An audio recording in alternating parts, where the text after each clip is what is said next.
Selamat malam pemirsa, senang sekali saya Dwi Anggia kembali hadir ke hadapan Anda di Dua Sisi malam hari ini. Pemirsa, konflik yang melibatkan TNI dan Polri di level bawah menjadi masalah klasik yang selalu saja berulang.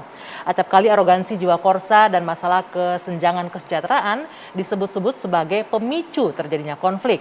Dan tidak jarang juga akhirnya solusi dan upaya damai yang dilakukan secara simbolik atau seremonial ternyata tidak bisa menyelesaikan masalah yang terjadi di lapangan. Lalu sesungguhnya apa yang menjadi akar permasalahan dan bagaimana pula penyelesaiannya, kami akan diskusikan malam hari ini di Dua Sisi. Ya, seperti Anda simak tadi yang terbaru terjadi di Papua, ini terjadi konflik atau perseteruan antar satgas terjadi malahan ya. Nah, untuk itu kami akan menghadirkan sejumlah narasumber yang sudah bergabung bersama saya malam hari ini. Saya akan memperkenalkan satu persatu. Di sebelah kanan saya ada Majen TNI Purnawirawan TB Hasanuddin yang merupakan anggota DPR RI Komisi 1. Selamat malam, Kang TB. Boleh digunakan mic-nya ya, Kang? Selamat malam. Ya, dan di sebelah kiri saya ada Bung Johnson Panjaitan, penasihat Indonesia Police Watch. Selamat malam, Bung Johnson. Malam, Anggia. Ya. Di ujung sana ada Bung Reza Indragiri, psikolog forensik. Selamat malam, Bung Reza. Selamat malam, Assalamualaikum.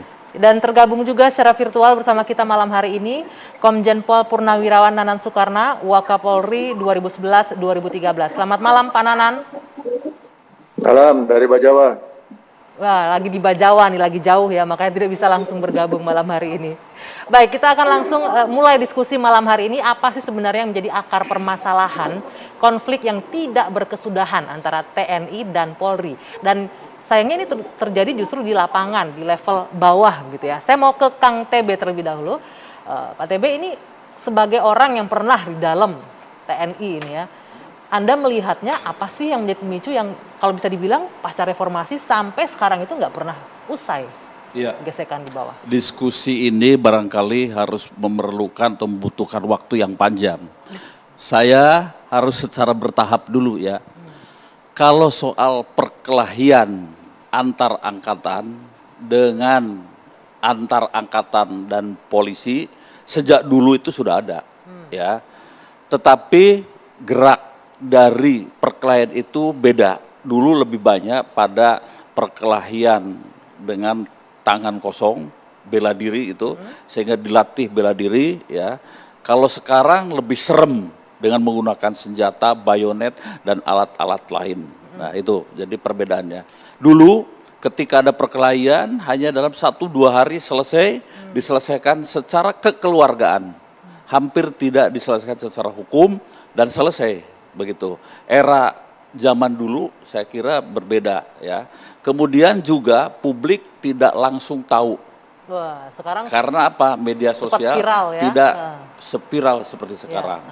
Kalau sekarang saya kira ya konflik itu lebih banyak. Tetapi saya mencoba yang pernah ada di dalam ya jajaran TNI, saya pernah jadi komandan peleton, komandan kompi, komandan batalion dan sebagainya.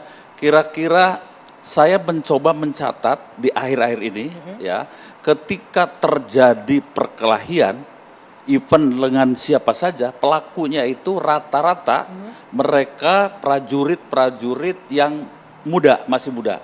1 tahun, 2 tahun, 3 tahun. Jadi jarang kopral, tapi prajurit 1, prajurit 2 lah begitu ya mereka. Dan dari masyarakat yang kemudian dilatih menjadi prajurit tempur ya, kemudian dengan karakter yang khusus, berhadapan juga. Nih? Karakter khususnya karakter khusus itu begini ya, mereka baru dilatih pertempuran dahsyat ya, ada semacam pride yang terlalu tinggi.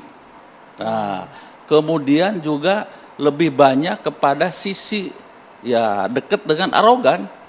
Jadi arogansi jiwa korsa itu masuk juga ya? Bukan jiwa korsa ini. Tapi arogansi sebagai seorang personil TNI. Personil TNI. Nah begitu. Karena dia merasa lebih super.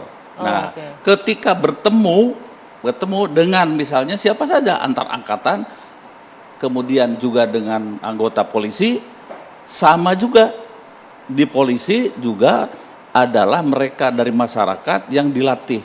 Saya dalam catatan saya yang kemudian terjadi semacam konflik atau perkelahian itu umumnya para prajurit masih muda.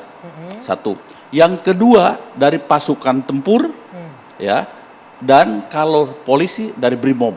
Saya tidak melihat ya ada perkelahian antara Koramil dengan Polsek.